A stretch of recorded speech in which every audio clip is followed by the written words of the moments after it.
তো এখন আমরা যে টপিকটা নিয়ে পড়বো তা হচ্ছে ব্যাপন বা হচ্ছে ডিফিউশন। আচ্ছা, আমি একটু অন্য কালার ইউজ করি বোঝার সুবিধার্থে।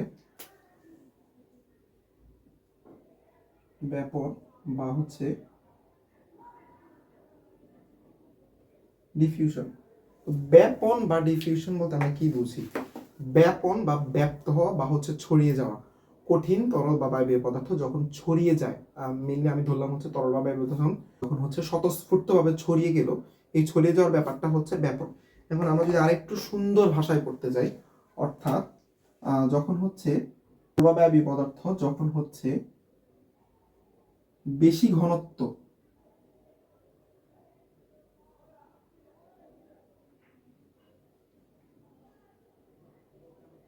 বেশি ঘনত্বের স্থান থেকে কম ঘনত্ব, বেশি ঘনত্বের স্থান থেকে যখন হচ্ছে কম ঘনত্বের স্থানে ছড়িয়ে পড়ে, অর্থাৎ জিনিসটা হচ্ছে ঘনত্ব, তাপ চাপ না বা অন্য কিছু না, জিনিসটা হচ্ছে ঘনত্ব। বেশি ঘনত্বের জায়গা থেকে যখন হচ্ছে কম ঘনত্বের জায়গার দিকে ছড়িয়ে পড়ে, তখন ওই অবস্থাটাকে আমরা ব্যাপন বলে থাকি। তো এখন ব্যাপনের অসংখ্য উদাহরণ আছে। উচ্চ ঘনমাত্রা থেকে নিম্ন ঘনমাত্রার দিকে ছড়িয়ে পড়াকে ব্যাপন বলে, বা আরো অনেকভাবে ডিফাইন করা যায়।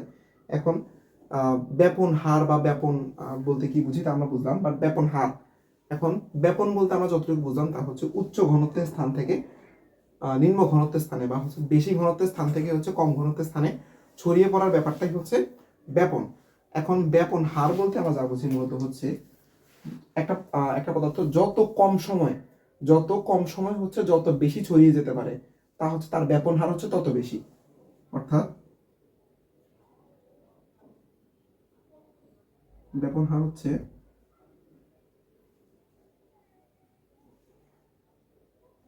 যত কম সময়ে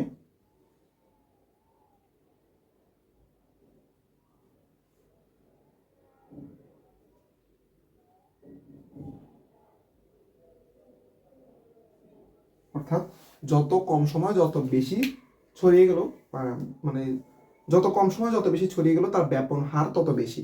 এখন এই ব্যাপন বোঝার জন্য আমাদের অসংখ্য উদাহরণ আছে। আমরা আমাদের বইয়ে যেসব উদাহরণ দেওয়া আছে আমরা ওগুলো নিয়ে নর্মাল আলোচনা করি। ধরলাম হচ্ছে আমার কাছে একটা বিকার, আমি একটা বিকার নিলাম, আচ্ছা যদিও বিকার দেখতে এমন না,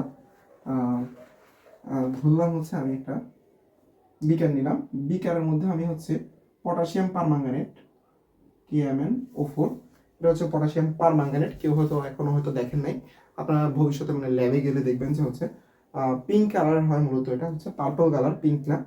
তো এটা হচ্ছে মূলত সলিড, এটা হচ্ছে মূলত সলিড বা কঠিন একটা পার্টিকেল, কঠিন একটা পদার্থ। তো যখন হচ্ছে আমার কাছে ওয়াটার আছে, এটা হচ্ছে ধরলাম আমি হচ্ছে ওয়াটার, যা হচ্ছে লিকুইড। তো আমি যখন এই পটাশিয়াম পারম্যাঙ্গানেট পানিতে দিব, কিছুক্ষণ পর দেখবো কি আমরা হচ্ছে ধরলাম অনেক কিছুক্ষণ পর এখানে পটাশিয়াম পারম্যাঙ্গানেট এখনো আছে, বাট হচ্ছে তরলের মধ্যে মোটামুটি হালকা মানে ছড়িয়ে পড়ছে। কিছুক্ষণ পর দেখলাম যে হচ্ছে পুরা পানিটা হচ্ছে আমার খানিকটা হচ্ছে পার্পল হয়ে যাচ্ছে, এবং বেশ কিছুক্ষণ পর আমরা দেখলাম হচ্ছে এই পুরোটা হচ্ছে আমার পার্পল হয়ে গেল, পার্পল হয়ে গেল। অর্থাৎ এই তরলের মধ্যে, অর্থাৎ এই লিকুইডের মধ্যে বা পানির মধ্যে এই কঠিন পদার্থ ছড়িয়ে পড়াটা হচ্ছে ব্যাপন। এখন কঠিন পদার্থ তরলে কতটুকু ছড়িয়ে পড়লো, কত সময় ছড়িয়ে পড়লো, তার একটা ব্যাপন হার আছে। এই ব্যাপন হার আমরা বোঝার জন্য আমরা আরেকটা উদাহরণে গেলাম। সেই উদাহরণটা হচ্ছে ধরলাম আমরা হচ্ছে বাসা বাড়িতে আমাদের হচ্ছে সাদা শার্টে আমরা নীল দিই না, শার্ট হচ্ছে ভালো রাখার জন্য, উজ্জ্বল রাখার জন্য নীল দিই আমরা। তো ধরলাম হচ্ছে আমার একটা বিকার মধ্যে আমি পানি নিলাম, এটা হচ্ছে আমার ওয়াটার, আমি হচ্ছে দুই তিন ফোঁটা নীল দিলাম।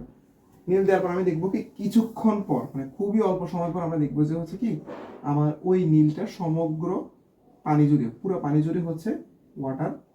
আর ওই নীলটাও হচ্ছে একটা ওয়াটার, মানে হচ্ছে ওয়াটার ইন ওয়াটার। আর আমার আগেরটা ছিল কি সলিড ইন ওয়াটার। তো আমার ওই পটাশিয়াম পারম্যাঙ্গানেট দ্রুত দ্রবীভূত হলো নাকি আমার হচ্ছে এই নীলটা দ্রুত দ্রবীভূত হলো? অর্থাৎ এই কঠিনের তুলনায় আমার হচ্ছে এই ওয়াটার অর্থাৎ নীলটা হচ্ছে আমার পানিতে খুব তাড়াতাড়ি ছড়িয়ে পড়লো। তো আমার ব্যাপন হার কার বেশি? আমার হচ্ছে নীলের বেশি। কিন্তু একটা মজার এবং ইন্টারেস্টিং টপিক হচ্ছে গ্যাসও হচ্ছে পানিতে ছড়িয়ে যেতে পারে, অনেকে হয়তো আমরা তার সম্পর্কে কম জানি। অর্থাৎ একটা ফিক্সড টেম্পারেচার আর প্রেসারে, ফিক্সড টেম্পারেচার আর হচ্ছে প্রেসার, অর্থাৎ একটা নির্দিষ্ট তাপমাত্রা এবং চাপে যদি আমরা গ্যাসকে পানির সাথে, গ্যাস যদি আমরা ওয়াটারের সাথে ডিজলভ করি, তখন হচ্ছে তার ব্যাপন হার সবচেয়ে বেশি, বাট এটা হচ্ছে একটা ফিক্সড টেম্পারেচার আর প্রেসারে।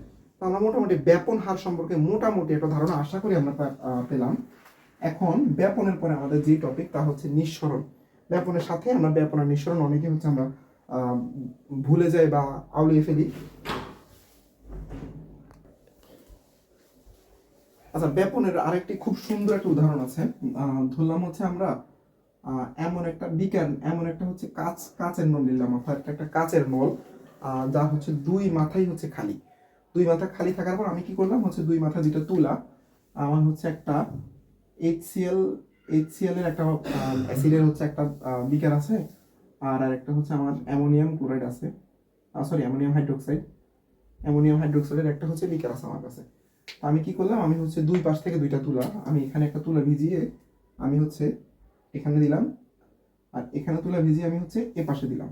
অর্থাৎ আমার এই পাশে হচ্ছে HCl অ্যাসিডে চুবানো, আর আমার ওই পাশে হচ্ছে অ্যামোনিয়াম হাইড্রোক্সাইডে চুবানো তুলা দিলাম। যার ফলে হলো কি কিছুক্ষণ পর এখান থেকে HCl গ্যাস ফর্মেশন করলো, HCl গ্যাস ফর্মেশন করলো, আর এ পাশ থেকে হচ্ছে অ্যামোনিয়াম ক্লোরাইড গ্যাস ফর্মেশন করলো, অর্থাৎ অ্যামোনিয়া গ্যাস ফর্মেশন করলো, সরি। তো আমার হচ্ছে অ্যামোনিয়াম হাইড্রোক্সাইডে ডুবানো তুলা হচ্ছে অ্যামোনিয়া গ্যাস ফর্মেশন করলো, আর আমার হচ্ছে HCl অ্যাসিডে চুবানো হচ্ছে আমার HCl গ্যাস ফর্মেশন করলো। এই দুইটা এক হয়ে কিছুক্ষণ পর হচ্ছে,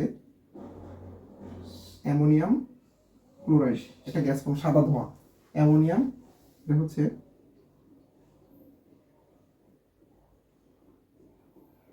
সাদা ধোঁয়া ফর্মেশন করবে। এই অ্যামোনিয়াম ক্লোরাইডটা এই মাঝামাঝি না, অর্থাৎ হচ্ছে এই পাশে, যেই পাশে হচ্ছে আমার HCl ছিল, HCl গ্যাস, সেই পাশে হচ্ছে এই সাদা ধোঁয়া এসে অবস্থান করবে। অর্থাৎ কি বুঝলাম আমরা, অ্যামোনিয়া গ্যাস হচ্ছে দূরে, HCl গ্যাস হচ্ছে কাছে, অর্থাৎ কার ব্যাপন হার বেশি? কমেন্টে লিখবেন যে কার ব্যাপন হার বেশি। আমি বলছি অ্যামোনিয়া গ্যাসের ব্যাপন হার বেশি, কারণ সে হচ্ছে বেশি ব্যাপিত হয়েছে HCl গ্যাসের তুলনায়। এখন ব্যাপারটা কেন, আমরা অনেকেই ক্লাস অষ্টম শ্রেণীতে আমরা আণবিক ভর বের করা শিখলাম।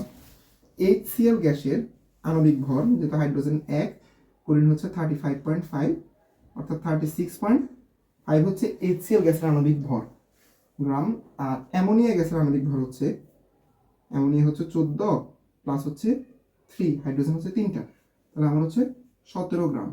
এখন ভর কার কম? অ্যামোনিয়ার ভর কম। আমি ধরলাম কি আপনার একটা মোটা বন্ধু আর হচ্ছে আপনার একটা চিকন বন্ধু একসাথে দৌড় দিল, কে বেশি দৌড়াতে পারবে, স্ট্যামিনা যদি সবার সেম থাকে, বা চিকন বন্ধু তাড়াতাড়ি দৌড়াতে পারবে।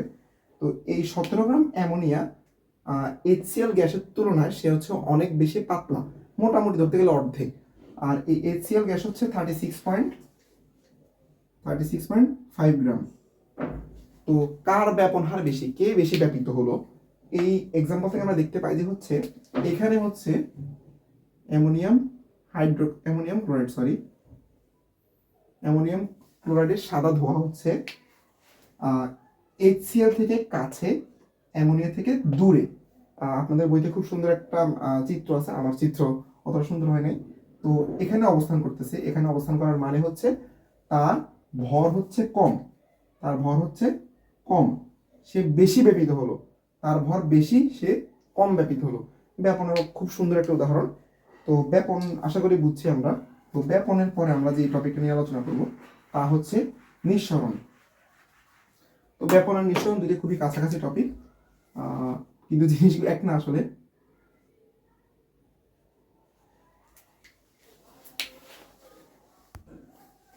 তো নিঃসরণ, যাকে আমরা হচ্ছে ইফিউশনও বলতে পারি, ইংরেজি টার্মগুলো মনে রাখবেন, এগুলো হচ্ছে ভবিষ্যতে খুবই কাজে লাগবে।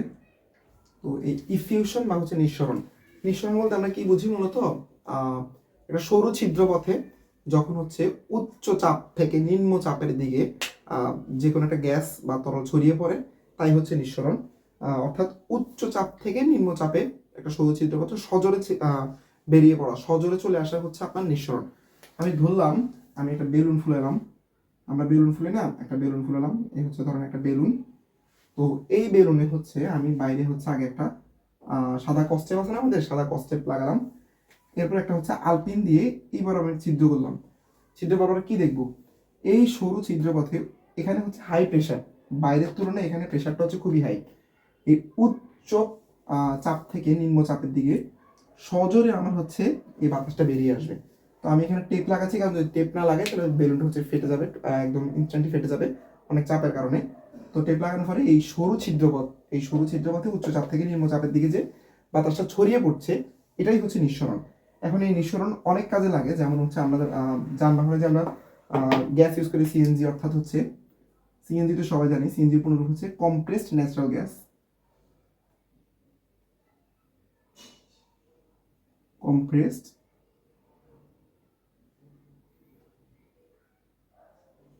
Compressed natural gas. তো এই কম্প্রেসড ন্যাচারাল গ্যাস সরু ছিদ্রপথে উচ্চ চাপে যখন বেরিয়ে পড়ে তখন সে ইঞ্জিনে প্রবেশ করে। তখন হচ্ছে এই মেকানিজম আমাদের বাসাবাড়িতে আমরা যে গ্যাস ইউজ করি সিলিন্ডারে, ওই সিলিন্ডারেও কিন্তু নিঃসরণ পদ্ধতিতেই গ্যাস বের হয়। আমরা সিলিন্ডারে নর্মালি হচ্ছে প্রোপেন আর বিউটেন গ্যাস ইউজ করি, প্রোপেন প্লাস বিউটেন গ্যাস আমরা ব্যবহার করি। এটা হচ্ছে এমসিকিউর জন্য খুবই খুবই খুবই গুরুত্বপূর্ণ একটা টপিক। এটা হচ্ছে বাসাবাড়ি সিলিন্ডারে।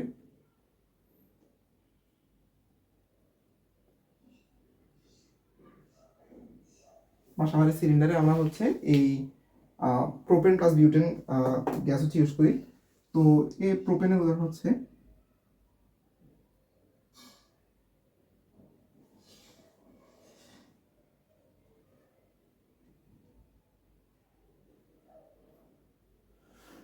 এগুলো আমরা হচ্ছে যখন 11তম অধ্যায় পড়বো জীবাশ্ম জ্বালানি, তখন আমরা এই স্ট্রাকচারগুলো নিয়ে আলোচনা করব। আমাদের বাসা বাড়িতে হচ্ছে এই প্রোপেন আর বিউটেন গ্যাস সিলিন্ডারে ব্যবহার করা হয়। সিলিন্ডারের সরু ছিদ্রপথে যখন বেরিয়ে পড়ে তখন হচ্ছে উচ্চ চাপ থেকে সে নিম্ন চাপে ছড়িয়ে পড়ে, এই ব্যাপারটা হচ্ছে নিঃসরণ। কিন্তু ধরলাম আমি আগুন জ্বালালাম না, আগুন না জ্বালিয়ে আমি হচ্ছে গ্যাস সিলিন্ডারটা এভাবে খোলা রেখে দিলাম, তখন কি হবে, একটা সময় পর হচ্ছে এই গ্যাসটা সারা যেই কিচেনে বা হচ্ছে রুমে হচ্ছে ছড়িয়ে পড়বে। এই ছড়িয়ে পড়াটা হচ্ছে ব্যাপন, বাট হচ্ছে ওই সরু ছিদ্রপথে বেরিয়ে আসাটা হচ্ছে আমাদের কি নিঃসরণ। তো ব্যাপন আর নিঃসরণ আমরা কি বুঝলাম, ব্যাপন হচ্ছে যখন উচ্চ ঘনমাত্রার স্থান থেকে নিম্ন ঘনমাত্রার স্থানে অর্থাৎ ছড়িয়ে পড়াটা হচ্ছে ব্যাপন, আর সরু ছিদ্রপথে উচ্চ চাপ থেকে নিম্ন চাপে ছড়িয়ে পড়াটা হচ্ছে নিঃসরণ।